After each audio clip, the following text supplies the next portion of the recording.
Hello दोस्तों, स्वागत है आज आपका आज की इस वीडियो में। इससे पहले हमने 3.5 तक कर लिया था, यानी कि अभी हमने 3.1, 3.2, 3.3, 3.4, 3.5 तक हमने कर लिया था। आज हम चैप्टर नंबर 3 का सेक्शन बी करने वाले हैं। यहाँ पर सेक्शन बी के हम थियरी नहीं करेंगे, थियरी के अलावा जो सवाल हैं वो करने वाले हैं। यहाँ पर सवाल कौन कौन से हैं वो पहले देख लेते हैं एक बार। सेक्शन बी, सेक्शन ए तो हमें एमसीक्यू दी गए हैं, उसको हम बाद में सोल्व करेंगे। आज हम सेक्शन बी करने वाले हैं। सेक्शन बी का पहला सवाल देख लेते हैं भाई। क्या जो पहला सवाल क्या है, पहला सम भी थियरी है, उसको हम करेंगे नहीं, बाद में करेंगे। दूसरा भी थियरी है, तीसरा, चौथा, पाँचवा, छठा, सातवां और आठवां, ये सब क्या है, थियरी वाले सवाल है। अभी हम स्टार्ट करते हैं सेक्शन बी के क्वेश्चन नंबर 9 से। अब 9 नंबर का सम पढ़ लेते एक बार, लिखा क्या है।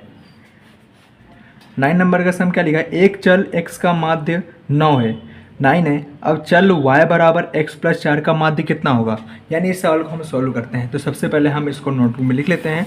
Section B, section B,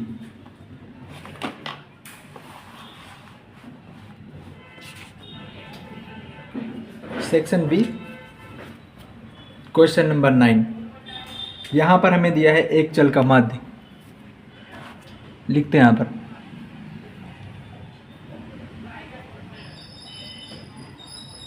section B, और प्रश्न नंबर है 9।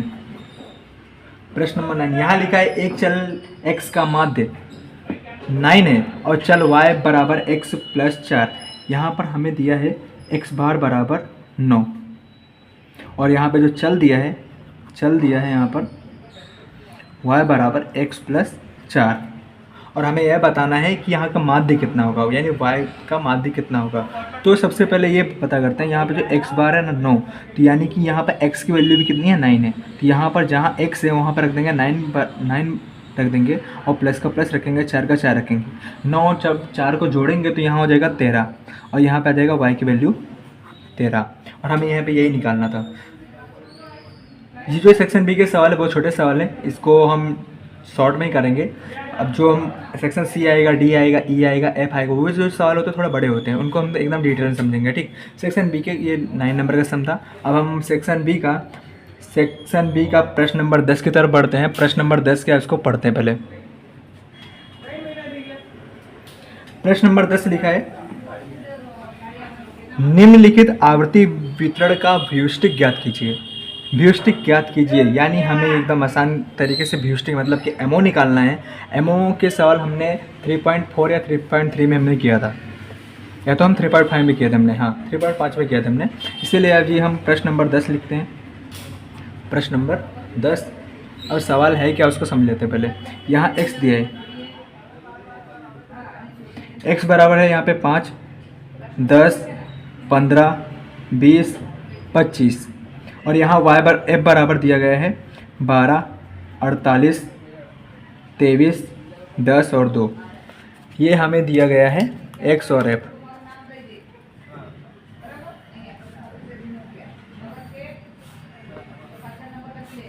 x और f दिया गया है।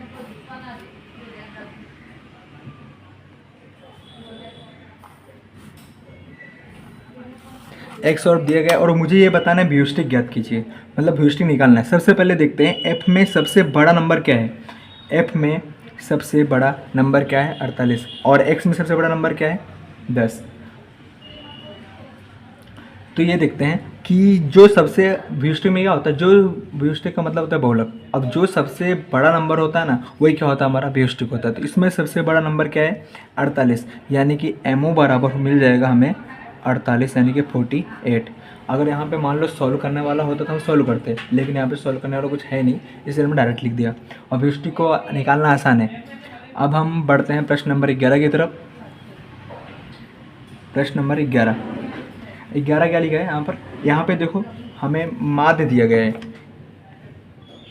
यहाँ देखो x माध्य दिया है 5, और यहाँ एक संख्या दी गई है 6 है, और दूसरी संख्या हमें निकालनी है। तो ये कैसे निकलेगी, इसको हम सोल्व करते हैं। यहाँ पर सबसे पहले लिख लेते हैं, यहाँ पर जो दिया गया है, यहाँ दिया है x बार बराबर 5, और यहाँ दिया है पहले संख्या, इसको हम मान लेते हैं पहले संख्या को x1, बराबर यहाँ दिया 6 और यहाँ पे दिया है x2 जो हमें निकालना है। तो लिख लेते हैं यहाँ पे, माना कि पहली संख्या x1 दिया है यहाँ पे 6 और दूसरी संख्या निकालनी है।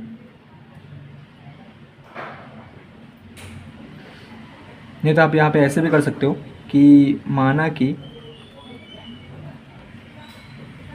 दूसरी संख्या x2 ये हमने मान लिया, ठीक। अब यहाँ पे निकालते हैं। तो आपको पता है ये जो सवाल है किस प्रकार का सवाल है। यहाँ पर सबसे पहले लिखेंगे x बार बराबर, x बार सी वाला आपको सूत्र पता होगा, x बार बराबर x1 प्लस x2 बराबर क्या होगा 2।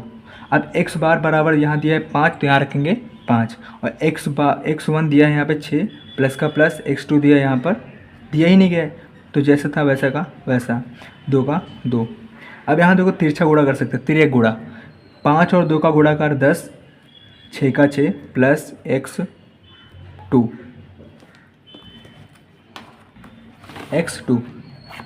ठीक है। ये 10 का 10 रखा हमने, ये प्लस इधर आएगा तो 6 बराबर x2, 10 में से 6 गया कितना आया 4, ये आ गया x2 यानी कि दूसरी संख्या आ गई। पहले संख्या क्या थी 6, दूसरी संख्या क्या आ गई 4। ये हो गया क्वेश्चन नंबर 11।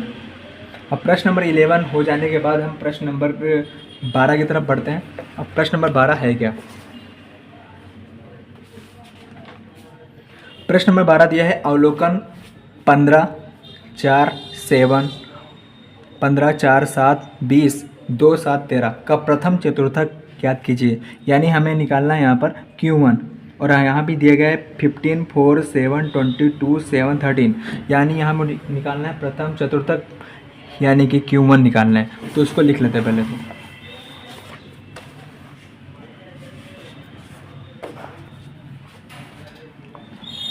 प्रश्न नंबर कौन सा है आपका, प्रश्न नंबर है ये 12। यहाँ दिया गया है अवलोकन 15 4 7 20 2 7 और 13 और हमें यहाँ पे निकालना है Q1। सबसे पहले इस नंबर को हम रखेंगे चढ़ते क्रम में, चढ़ते क्रम। तो पहले क्या आएगा 2 आएगा, 4 7 7 13 15 और यहाँ पे 20। ये हमने इस नंबर को चढ़ते क्रम में रख लिया। अब चढ़ते क्रम में रखने के बाद अब यहाँ पर निकालेंगे Q1। Q1 का सूत्र क्या होता है, यहाँ पर QJ बराबर होता है J ब्रैकेट में n+1 अपन में 4 का 4 वह अवलोकन का मूल्य, अवलोकन का मूल्य। अब यहाँ पे J बराबर दिया गया है कितना 1, तो यहाँ रखेंगे Q1 बराबर 1, n बराबर यहाँ कितना है, n बराबर यहाँ पे 7, 1 2 3 4 5 6 7, टोटल कितने 7, यहाँ रखेंगे 7 प्लस का प्लस 1 का 1 बटे में 4। यहाँ पे जो लिखा वही कॉपी करना है, इसलिए हमने यहाँ पे डैश कर दिया, 1 का 1, 7 और 1 कितना होगा 8, यहाँ पे कोई साइन नहीं मतलब गुणाकार, 8 भागे 4 डैश डैश डैश, 8 1 कम 8 भागे 4, 4 दूना 8 हो गया, 4 दूना 8 हो गया, ठीक है। यहाँ पे इसका मतलब ये हो दूसरे नंबर का अवलोकन निकालना है मुझे, अवलोकन का मूल्य। अब देखते हैं दूसरे नंबर पे आ क्या रहा है, ये रहा चढ़ते क्रम वाला नंबर। अब इसमें देखते दूसरे नंबर पे क्या है, पहले नंबर पे 2 है, दूसरे नंबर पे क्या है 4, यानी कि Q1 कितना मिलेगा हमें, Q1 हमें मिल जाएगा यहाँ पर 4। क्वेश्चन नंबर 12 का आंसर क्या गया Q1 बराबर 4। ये हमारा क्वेश्चन नंबर 12 है। अब जो क्वेश्चन नंबर 12 हो जाने के बाद क्वेश्चन नंबर जो 13 है, जो क्वेश्चन नंबर 13 एक बार देख लेते क्या है। जो क्वेश्चन नंबर 13 है यहाँ पर देखो थियरी वाला सम है, इसको हम बाद में करेंगे। अब हम करते हैं 14 नंबर का सम। जितने भी यहाँ पर सम है सवाल हैं वो हम सॉल्व करने वाले हैं। थियरी वाला जो भी थियरी से रिलेटेड जो भी सम है उसको हम बाद में करेंगे। अभी हम सिर्फ सवाल को करने वाले हैं जो हल कर सकते हैं। तो यहाँ पे हम 13 को छोड़कर अब 14 नंबर पे करने वाले हैं। क्वेश्चन नंबर 14, यहाँ Q3 दिया गया है 25.75 और मुझे निकालना है P75। तो सबसे पहले लिखते हैं यहाँ पर क्वेश्चन नंबर 13, यहाँ दिया है Q3 बराबर 25.75 और यहाँ पे P75 मुझे निकालना है। सबसे पहले मैं आपको ये बता दूं कि यहाँ पे जो आंसर Q3 का है वही आंसर P75 का भी होगा, क्योंकि जो Q3 होता है P75 दोनों के होते हैं, कैसे होते हैं, इक्वल होते हैं, दोनों कैसे होते हैं, बराबर होते हैं। इसीलिए अगर Q3 का 25.75 है तो P75 का भी कितना होगा, 25.75, यानी कि जितना Q3 होगा उतना ही आपका P75 होगा, P75 होगा। ये आपका क्वेश्चन नंबर 13। अब जो क्वेश्चन नंबर 13 के बाद हम करने वाले हैं, 13 नहीं 14 है, ये 14 समय, 13 तो थियरी था ना, इसलिए ये प्रश्न नंबर 14 है। अब हम करने वाले हैं प्रश्न नंबर 15।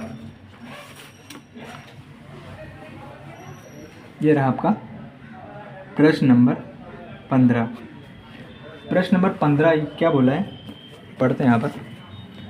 प्रश्न नंबर 15 ये रहा, यहाँ बोला है एक रेकड़ी वाले की दैनिक मांग की मध्यिका 15 है, यानी M दिया गया है यहाँ पर, और यदि प्रत्येक वस्तु वह 10 रुपये के मूल्य से बेचता हो तो उसके बिक्री की मध्यिका कितनी होगी। उसकी बिक्री की मध्यिका निकालनी है। सबसे पहले हम लिख लेते हैं प्रश्न नंबर 15 कि M बराबर यहाँ दिया गया है 15, ठीक, दे दिया गया है, और यहाँ पे लिखा है प्रत्येक वस्तु, जो प्रत्येक वस्तु बेच रहा है 10 रुपये में, प्रत्येक वस्तु का मूल्य 10 रुपये, और वस्तु की औसत आय कितनी हो रही है, तो हमें निकालना पड़ेगा। मध्यिका 15 गुणे जब 10 करेंगे तो यहाँ हो जाएगा 150, यानी जो उसकी औसत आय है वो कितनी होगी, 150। ये रहा आपका आंसर। प्रश्न नंबर 15 का